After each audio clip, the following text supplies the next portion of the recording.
നമസ്കാരം. Raf talk പോഡ്കാസ്റ്റിൻ്റെ പുതിയൊരു എപ്പിസോഡിലേക്ക് എവർക്കും സ്വാഗതം. ക്വിക്ക് റിവ്യൂ ആണ് Manchester United versus Hull City മത്സരത്തിൻ്റെ. പെട്ടെന്ന് കളി കണ്ട പാടെ തോന്നിയ കുറച്ച് കാര്യങ്ങൾ അങ്ങ് പറയുകയാണ്. വിശദമായിട്ടുള്ള റിവ്യൂ കാര്യങ്ങളൊക്കെ നാളെ ചെയ്യാം. കാരണം ഇന്ന് മറ്റു മത്സരങ്ങളുടെ കാര്യങ്ങളിലേക്ക് കൂടി നമുക്ക് ശ്രദ്ധ കൊടുക്കേണ്ടതുണ്ട്. വല്ലാത്ത അവസ്ഥ. നമ്മൾ റാഫ് ടോക്ക് പോഡ്കാസ്റ്റിൽ ഓൾറെഡി മാഞ്ചസ്റ്റർ യുണൈറ്റഡിൻ്റെ ഈ സീസണിൻ്റെ സ്ക്വാഡിനെ കുറിച്ച് ഒരു പോഡ്കാസ്റ്റ് ചെയ്തിട്ടുണ്ടായിരുന്നല്ലോ. അതിൽ നമ്മൾ പറഞ്ഞൊരു കാര്യമുണ്ട്, യുണൈറ്റഡ് ഈ സീസണിൽ വലിയ സ്വപ്നങ്ങളൊന്നും കാണണ്ട, അതിനുള്ള സ്ക്വാഡില്ല എന്നുള്ളത്. അത് തെളിയിക്കുന്ന തരത്തിലുള്ളൊരു പെർഫോമൻസാണ്. എന്നാലും ഈ കളി ഇങ്ങനെ സംഭവിക്കുമെന്ന് ഞാൻ കരുതിയിട്ടില്ല. ഉള്ള കാര്യം പറയാമല്ലോ. കാരണം ഹൾ സിറ്റി ചാമ്പ്യൻഷിപ്പിൽ നിന്ന് പ്രൊമോട്ട് ചെയ്ത് വന്നൊരു ടീമാണ്. ആ ടീമിന് മുന്നിൽ പേപ്പറിൽ കുറേ ടാലൻ്റൊക്കെ ഉള്ളൊരു ടീം യുണൈറ്റഡ് ഇങ്ങനെ പൊട്ടിത്തകരും എന്ന് ഞാൻ കരുതിയില്ല. എന്ന് മാത്രമല്ല, എനിക്ക് തോന്നിയൊരു കാര്യം, ഈ ടീമും വെച്ച് എത്ര ദൂരം യുവേഫ ചാമ്പ്യൻസ് ലീഗൊക്കെ കളിക്കാനുള്ളതാണ്.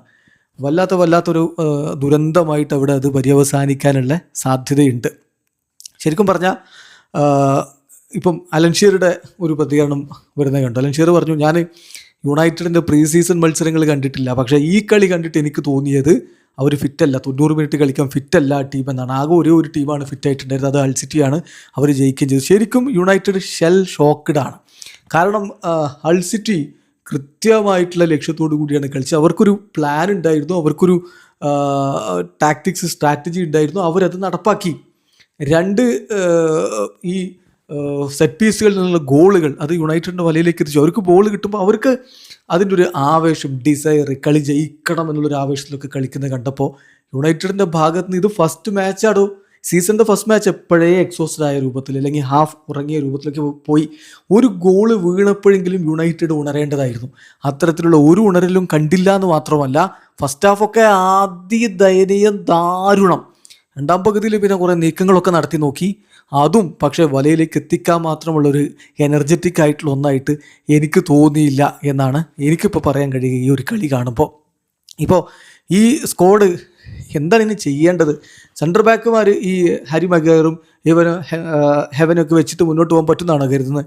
കാരണം അവർ റിലയബിൾ അല്ല. പിന്നെയുള്ള ഇപ്പോൾ ലിച്ചയാണെങ്കിലും അതുപോലെ തന്നെ ഡിലൈറ്റൊക്കെ ആണെങ്കിൽ ഇഞ്ചുറി പ്രോണാണ്. ഒരു സെൻറ്റർ ബാക്കിന് വേണം എന്നൊരു തോന്നൽ ഏതായാലും ഈ കളി കഴിയുമ്പോണ്ട്. പിന്നെ ലെഫ്റ്റ് ബാക്ക് ലൂക്ഷയും കൊണ്ട് ലെഫ്റ്റ് ബാക്ക് ഒരു ക്വാളിറ്റി ലെഫ്റ്റ് ബാക്കിന് കൊണ്ടുവന്നേ പറ്റൂ. ഡോർഗുവിനെ ലെഫ്റ്റ് വിങ്ങിലും വെച്ച് ഗിമ്മിക്കൊക്കെ കളിക്കേണ്ട സമയമൊക്കെ കഴിഞ്ഞു. ശരിക്കും പറഞ്ഞാൽ അദ്ദേഹത്തിൻ്റെ ടാലൻറ്റ് കൂടി വേസ്റ്റ് ആക്കുന്ന ഒരവസ്ഥയാണ് അവിടെ സംഭവിച്ചുകൊണ്ടിരിക്കുന്നത്. പിന്നെ ആൻഡ്രി സാൻഡോസ് ഇന്ന് കളിച്ചിട്ട് പ്രത്യേകിച്ചൊന്നും ഉണ്ടാക്കിയില്ല. വലിയ തൂക്ക് കൊണ്ടുവന്ന ചെൽസിയുടെ തേർഡ് ചോയ്സ് മിഡ്ഫീൽഡറായിരുന്നു അദ്ദേഹം എന്ന കാര്യം കൂടി ഒന്ന് ഓർക്കണം. ഇനിയിപ്പം ബലേബയെ കൊണ്ടുവരികയാണ്. യുണൈറ്റഡ് അല്ലാതെ മറ്റാരെങ്കിലും അദ്ദേഹത്തിൽ ഇൻട്രസ്റ്റഡ് ആയിരുന്നു നിങ്ങൾ കേട്ടിട്ടുണ്ട്. സോ എന്താണ് ഉദ്ദേശിക്കുന്നതെന്ന് എനിക്കറിയില്ല. യുണൈറ്റഡിനെ സംബന്ധിച്ചിടത്തോളം ഈ സീസൺ സർവൈവ് ചെയ്യാൻ ബുദ്ധിമുട്ടായിരിക്കും എന്നുള്ളതിൻ്റെ ഒരു സൂചന ലഭിച്ച മത്സരമായിട്ടാണ് എനിക്ക് തോന്നിയത്. പക്ഷേ ഹൾ സിറ്റി ഇങ്ങനെ ഷോക്ക് ചെയ്യും എന്ന് എനിക്ക് തോന്നിയില്ല. കളി പുരോഗമിക്കുമ്പോൾ മറ്റു 5 ടീമുകളോട് മുട്ടുമ്പോഴൊക്കെ എക്സ്പോസ്ഡ് ആവുമെന്ന് കരുതിയിരുന്നു. പക്ഷേ ഇപ്പോൾ ഹൾ സിറ്റി തന്നെ പണി കൊടുത്തു പോയി എന്ന് പറയുമ്പോൾ ദാരുണമാണ്, ദയനീയമാണ്. പിന്നെ ഒരു കാര്യം, ഇപ്പോൾ സ്റ്റാറ്റിസ്റ്റിക്സ്, കളി കാണാതെ സ്റ്റാറ്റിസ്റ്റിക്സൊക്കെ എടുത്ത് നോക്കുന്നവർ 20 ഷോട്ട് ഉണ്ടല്ലോ, 70% മറ്റേ ബോൾ പൊസിഷൻ ഉണ്ടല്ലോ, 34 ക്രോസുകൾ കൊടുത്തില്ലേ എന്നൊക്കെ പറയും. ശരിയാണ്, ക്രോസുകളൊക്കെ ചറപറ ഉണ്ടായിരുന്നു, ഒന്നും ലക്ഷ്യത്തിലേക്ക് എത്തിക്കുന്ന രൂപത്തിലുണ്ടായിരുന്നില്ല. കളിയിൽ ഹൾ സിറ്റിക്ക് ഒരു പർപ്പസ് ഉണ്ടായിരുന്നു, അവരത് നടത്തി കാണിച്ചു. അതാണ് എനിക്ക് പറയാനുള്ളത്. അപ്പോൾ ഈ മത്സരം എന്ന് പറഞ്ഞാൽ ആദ്യ 11 കുഞ്ഞ, എബ്യൂമോ, ബ്രൂണോ ഫെർണാണ്ടസ്, ഡോർഗു എന്നിവരൊക്കെയാണ് മുന്നേറ്റത്തിലുണ്ടായിരുന്നത്. മിഡ്ഫീൽഡിൽ കാര്യങ്ങൾ നിയന്ത്രിക്കാൻ വേണ്ടി ട്വെൽമെൻസും ആൻഡ്രി സാൻഡോസും പുതിയ 2 ആളുകളെ മിഡ്ഫീൽഡേഴ്സിനെ അവിടെ ഇറക്കി. ഡിഫൻസിൽ നോക്കുക, ഹാരി മഗ്വയറും ഹെവനുമാണ് ഇറങ്ങിയത്. സെൻട്രൽ ബാക്ക് റോളിൽ ലൂക്ഷയും മസ്റോയും ഇരുപാർശ്വങ്ങൾ. ഇതായിരുന്നു യുണൈറ്റഡിൻ്റെ സ്റ്റാർട്ടിംഗ് 11. മറുഭാഗത്ത് അവരെ സംബന്ധിച്ചിടത്തോളം മക്ബേണി, അതുപോലെ തന്നെ ബെല്ലൂബി, പിന്നെ സ്ട്രൗഡ്, ഇങ്ങനെയുള്ളവരൊക്കെ വെച്ചുകൊണ്ട് അവരെന്താണോ ചാമ്പ്യൻഷിപ്പിൽ ചെയ്ത് അത് തന്നെ പുനരാവിഷ്കരിക്കാനാണ് അവർ ശ്രമിച്ചത്. അവരത് ചെയ്ത് കാണിക്കുകയും ചെയ്തു. ഇപ്പം ഫസ്റ്റ് ഹാഫ് കാണുമ്പോൾ ഞാൻ പറഞ്ഞല്ലോ, വളരെ പൂറായിട്ട് യുണൈറ്റഡ് നീങ്ങിക്കൊണ്ടിരിക്കുന്ന ഒരു അവസ്ഥ. അതിനിടയ്ക്കാണ് ആ ഒരു സെമി അജയുടെ ഗോള് 17ാമത്തെ മിനിറ്റിൽ വരുന്നത്. കോർണറിനെ തുടർന്നാണ് ആ ഗോൾ വരുന്നത്. ആകെ പെനാൽറ്റി ബോക്സിലൊരു മെസ്സ്. അതിനിടയിലും അവിടെ തട്ടുന്നു ഇവിടെ തട്ടുന്നു, പോസ്റ്റിനടിച്ച് വരുന്ന ബോൾ വളരെ കൂളായിട്ട് വലയിലേക്ക് അജയ് എത്തിക്കുകയും ചെയ്തു. എന്നിട്ട് പിന്നെ ഗോൾ തിരിച്ചടിക്കാനുള്ളൊരു ശ്രമം, അതിനൊരു എനർജറ്റിക് ആയിട്ടുള്ളൊരു നീക്കം ഒന്നും കണ്ടില്ല എന്ന് മാത്രമല്ല, 38ാമത്തെ മിനിറ്റിൽ നോബിൾ മെൻഡിയുടെ ഗോൾ. ഇത്തവണ വന്നതോ അത് ഫ്രീ കിക്കിൽ നിന്ന് അതിനെ തുടർന്ന് വന്ന ബോളിൽ നിന്നാണ് ആ ഗോൾ വരുന്നത്. സോ ആദ്യ പകുതി അവസാനിക്കുമ്പോഴേക്കും യുണൈറ്റഡ് ഏതാണ്ട് തീർന്നു എന്നൊരു ഫീലാണ് എനിക്കുണ്ടായത്. അപ്പോൾ ആദ്യ പകുതി കഴിയുമ്പോൾ ഞാൻ നോട്ട് ചെയ്ത് വെച്ച കുറച്ച് കാര്യങ്ങളുണ്ട്. എനിക്ക് അതാണ് ഫീൽ ചെയ്ത കാര്യം. ഒന്നാമത്തെ ഒരു കാര്യം, ഒരു ടെറിബിൾ സ്റ്റാർട്ട് ഈ സീസണിന് കിട്ടിയ പോലെ എനിക്ക് തോന്നി. ഒരു ശരിക്കും ഷോക്കായിട്ടാണ് തോന്നിയത്. പിന്നെ 2 സെറ്റ് പീസ് ഗോളുകൾ 45 മിനിറ്റിലേക്ക് വരുമ്പോൾ ആൻഡ്രി സാൻഡോസിനെ കൊണ്ടൊക്കെ എന്താണ് ചെയ്യാൻ കഴിയുക എന്ന് എനിക്കറിയില്ല.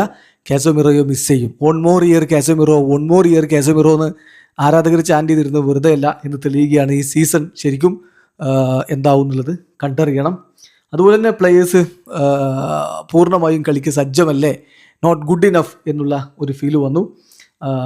എന്ന് പറഞ്ഞാൽ ക്വാളിറ്റിയിൽ എന്തൊക്കെയോ മിസ് ചെയ്യുന്നു എന്നുള്ളൊരു ഫീലാണ് ഉണ്ടായത്. അതുപോലെ തന്നെ ഡോർഗുവിൻ്റെ കാര്യത്തിൽ ഡോർഗുവിനെ ഇനിയും ലെഫ്റ്റ് വിങ്ങറായിട്ട് കളിപ്പിക്കണം. ശരിക്കും പറഞ്ഞാൽ ആ ഒരു പൊസിഷനിൽ കംപ്ലീറ്റ്ലി വേസ്റ്റ് ചെയ്യുന്ന ഒരു സ്ഥിതിവിശേഷമാണ് അവിടെ ഉണ്ടാകുന്നത്. പിന്നെ ലമൻസ് തീർച്ചയായിട്ടും വലിയൊരു രൂപത്തിൽ വീണ്ടും ഗോൾ വഴങ്ങാതെ അദ്ദേഹം സഹായിച്ചിട്ടുണ്ട്. ഏതായാലും ആദ്യ പകുതി കഴിയുമ്പോഴേ മനം മടുത്തിരുന്ന ഒരവസ്ഥയാണ് ഉണ്ടായിരുന്നത്. രണ്ടാം പകുതിയിലേക്ക് വരുമ്പോൾ മാറ്റം നിർബന്ധമായിരുന്നു. ഇപ്പോൾ ഡോർഗുവിനെ അവിടെ കളിപ്പിക്കണ്ട, റാഷ്ഫോർഡിനെ പോലൊരു താരം അവിടെ ഉള്ളപ്പോഴാണ്. അതാണ് എന്താണ് ക്യാരിക്ക് ചിന്തിച്ചതെന്ന് എനിക്കറിയില്ല. പിന്നെ തുടക്കത്തിൽ തന്നെ രണ്ടാം പകുതിയുടെ തുടക്കത്തിൽ തന്നെ റാഷ്ഫോർഡിനെ അദ്ദേഹം കളിക്കളത്തിലേക്ക് വിടാൻ തയ്യാറായി. ഡോർഗുവിനെ പിൻവലിച്ചിട്ട് റാഷ്ഫോർഡിനെ ഇറക്കി. യുണൈറ്റഡ് നീക്കങ്ങൾ ഉണ്ടാക്കുന്നുണ്ടായിരുന്നു.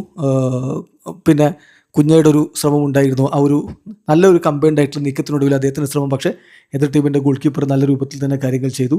അദ്ദേഹം അത് തടഞ്ഞിട്ടു. 67ാമത്തെ മിനിറ്റിൽ സാൻഡോസിനെ മാറ്റി സെസ്കോയെ കൊണ്ടുവന്നു, ടെൽമൻസിനെ മാറ്റി കോബി മൈനോയെ കൊണ്ടുവന്നു. സോ ഫോർമേഷനിലൊരു മാറ്റം. കാരണം ബ്രൂണോ ഫെർണാണ്ടസ് കുറച്ചുകൂടി പുറകോട്ട് ഇറങ്ങുന്നു. നമ്പർ 10 രൂപത്തിലേക്ക് കുഞ്ഞ മൂവ് ചെയ്യുന്നു.